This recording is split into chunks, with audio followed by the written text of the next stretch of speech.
Hello guys, for today's video ay pupunta tayo sa Agtilad Falls sa may Barangay Rojas, Tapas, Capiz. Wow! Yes, tama narinig nyo. Merong falls sa may Barangay Rojas, kaya samahan nyo ako at tuklasin natin. Magmula sa bayan ng Tapas, papuntang Barangay Rojas, may layong 8 kilometers.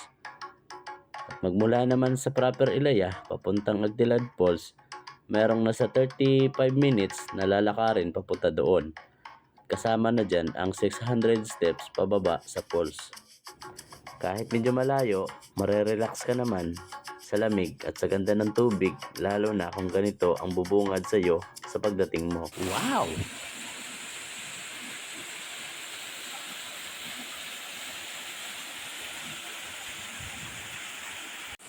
Ang Agtilad Falls ay may taas na nasa 20 feet at ang lalim naman ng tubig nasa 10 feet.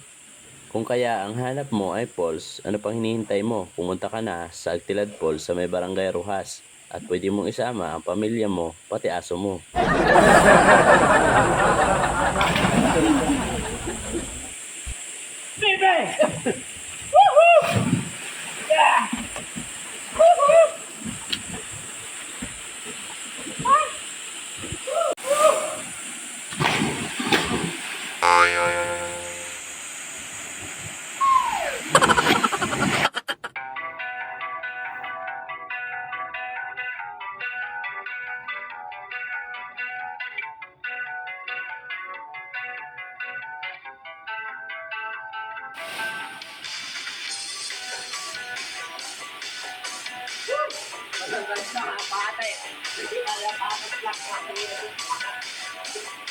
What's up, people?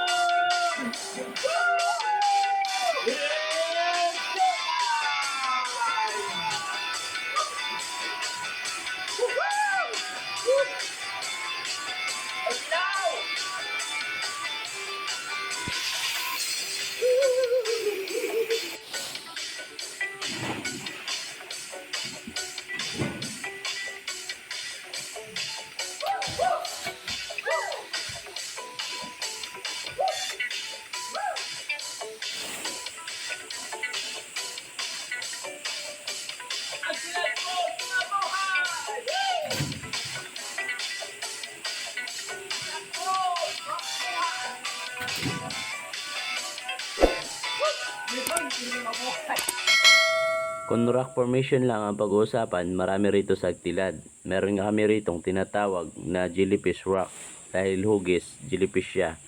At ayan guys. Wow! Pagkatapos naming maligo sa unang falls, bababa naman kami para sa pangalawang falls.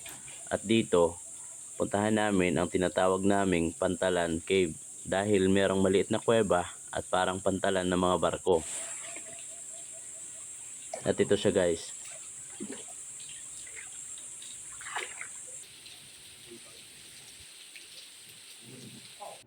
At ito na yung sinasabi ko guys na maliit na kuweba. Wow!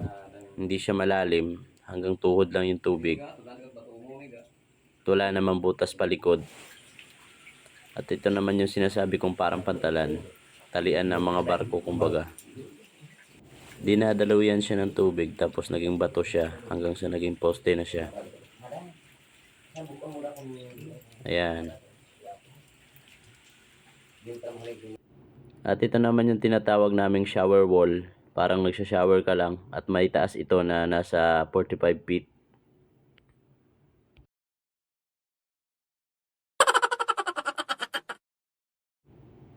At ito naman ang falls sa baba, hindi siya ganun kataas pero may lalim siya na nasa 15 feet.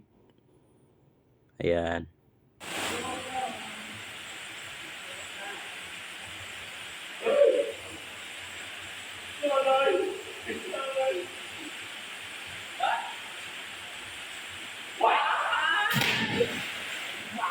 At hanggang dito na lang aking vlog. Maraming salamat sa inyong panonood. At huwag natin kalimutan i-like at i-share itong video para suportahan ang ating Agtilad Falls sa may Barangay Rojas. At syempre, follow nyo na rin ang aking Facebook page. Tulong nyo na rin yun sa akin. Maraming salamat. Bye-bye!